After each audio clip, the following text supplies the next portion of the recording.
Mystery, danger, fifth column activity. Aha, secret weapons, deadly formulas. These are the forerunners of invasion. Say, what kind of an invasion is this?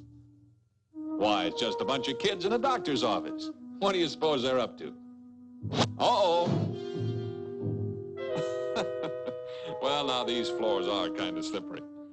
It's a doctor's office, all right, but these kids aren't sick. No, sir, they're here to fight. To fight the oldest invasion of all, invasion by disease. You see, they've come to be vaccinated. Of course, this is Tubby's first vaccination. He won't admit he's afraid, but he is a little worried. Well, I guess it'll be okay. What do you suppose this vaccination business is, anyway? Say, that must be the needle. Boy, it sure looks awful sharp. Hey, I'm not going to let him stick that thing into me. It's easy enough to see that Tubby doesn't quite appreciate what we're trying to do for him. I think we ought to take things a little slower right at the start here and let him in on the idea. Explain to him what vaccination really is. And while we're at it, why don't we get the rest of them in too, so they'll understand what's going on when it's their turn. It's nice of you gentlemen to drop in like this. As a matter of fact, we were just going to call you anyway. You see, the doctor's going to tell us a little story. A story about vaccination. He's going to show us just what goes on inside our bodies when we get sick, and how vaccination will help us get all set to fight off diseases even before they can sneak up on us. Now, in the first place, your body is a whole lot of separate parts, all brought together into one wonderfully organized machine. It's like some big city with a lot of separate buildings or factories. For instance, the heart is the central office for the distribution of supplies to the other buildings of the city. And the blood is really made up of many little workers, which the heart sends to the different factories. Come along over here a minute. We'll show you some of these little workers in person. Of course, we can't show them to you while they're traveling around in your body doing their work, but you can see them sitting still on this glass slide. First, we'll spread them out thin so as to get a good look. There.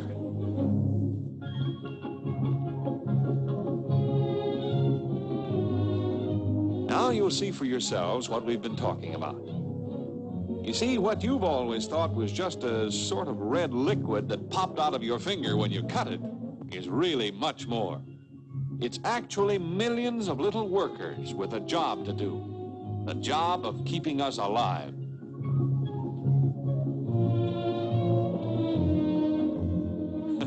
Looks like Rags here has a little bloodhound in him. Well, let's get back to our story of vaccination and see where we go from here. Let's see now. Here we are.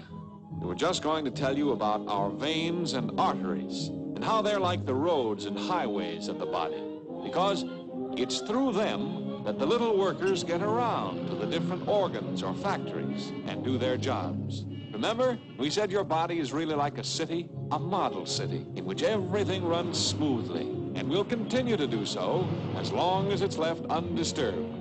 Undisturbed by the invader, disease.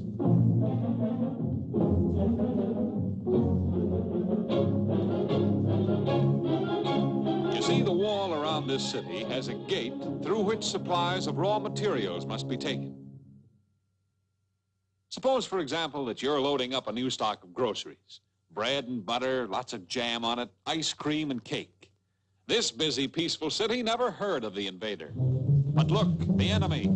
It's a deadly disease germ, all right. Oh, but there's only one. What harm can he do against the millions of little workers? Just watch him. Suddenly there are 2, then 4, then there are 8, and more to come.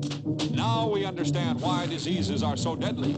It is because they have the power to transform themselves quickly into gigantic, menacing hordes. He doesn't look so harmless now, does he?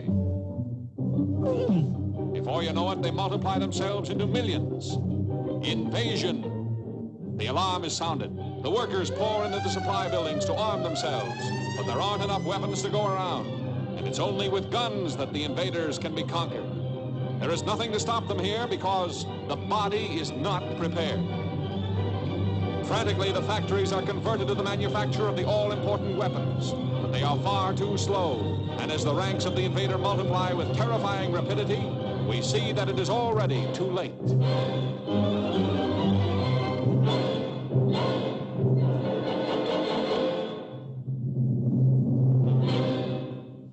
This city is blacked out forever, yet it could have been saved. You see, boys, this city, or rather this man, died because his body did not have arms and ammunition, or in other words, powers of resistance against disease. He was not prepared. And he was not prepared simply because he failed to take advantage of the greatest weapon against disease that medical science has to offer: vaccination. Great men in all the countries of the world have struggled year after year, even given their lives in order that we might live. Jenner, Pasteur, Koch, and many others have worked to create this harmless little fellow who will protect us. He doesn't look like much, does he? But wait until you see what he can do for us. First, we have to get him into the body, and that's where vaccination plays its part. In vaccinating against the deadly smallpox, for example, an ordinary point like a darning needle presses sideways against the skin, letting in a few of the little helpers. But the lookouts inside the body do not know that these little fellows are harmless. They see their wall being attacked and strangers entering the city, and to them it's a real invasion, and the army marches forth to battle. But in this case, there's nothing to fear from the weak, make-believe invaders. Nevertheless, the factories of the body immediately go on an all-out wartime basis. Production zooms steadily upward. But this time, the armies of the body are winning, and the war plants have all the time they need to produce arms and ammunition. They work day and night, 7 days a week, 24 hours a day, building the weapons to fight disease. Meanwhile, the soldiers are easily routing the harmless artificial invaders, and soon the battle is completely won. But look at the tremendous supply of arms and ammunition that the body has made for itself because of vaccination.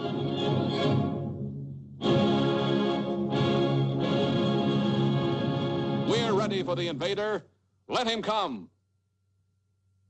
Now, suppose you should catch some deadly disease right out of the air itself, because eating isn't the only way the invaders can enter.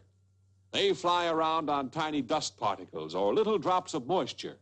They're apt to be all around us, anywhere, anytime. But if you've been vaccinated, you don't have to worry, because your body is prepared against the invader no matter which way he chooses to enter. Here they come, airborne troops launching their deadly attack. They're sure of themselves, confident of their power.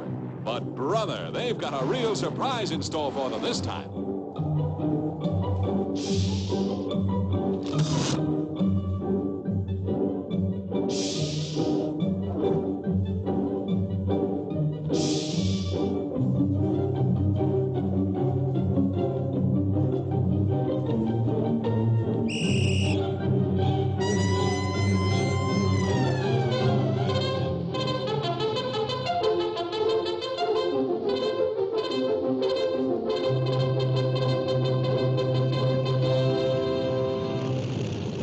A modern mechanized army moving into battle, equipped with the deadly weapons that they have built up through vaccination.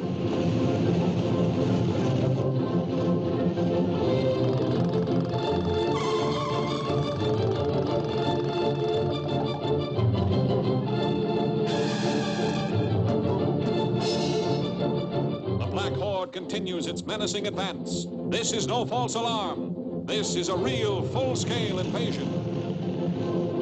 But the army of the body has been prepared. Look, our fighters are knifing through the invaders, slashing them to ribbons. Watch them use the firepower of mobile equipment to overcome the deadly disease germs. On every hand, we see brilliant examples of military strategy.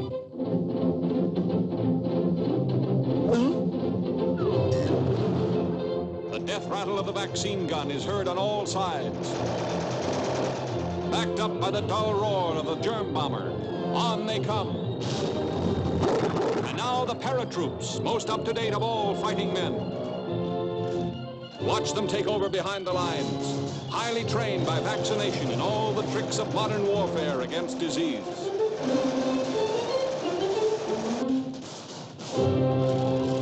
They throw open a decisive wedge, into which rush the overwhelming and victorious army. Victorious because they have arms and ammunition given them by vaccination. Well, it looks as if we have a customer already. Now we'll get a chance to see just what vaccination really is. The vaccine, or as we have shown it, the little helpers, comes in a glass tube. We clean the tube with alcohol, and then we clean the arm.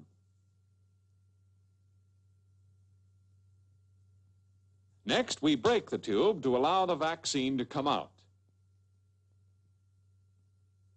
Then, we put a drop on the arm and painlessly press it, not scratch it, into the skin. That lets the little fellas in, and that's all there is to it. Well, okay, what are we waiting for? Shucks, he knew there wasn't anything to it all the time. Let's go, boys, start building those Jeeps. I should have had this done long ago. Shoot it to me, Doc. I've had an invasion of fleas for years. Well, here they come. Wasn't half as bad as having your ears washed, was it? And yet those few minutes in the doctor's chair have made it impossible for the invader to attack. For these boys are now prepared. Inside each one, a powerful defense army has been mobilized, ready and waiting. V for vaccination and victory. Victory over invasion.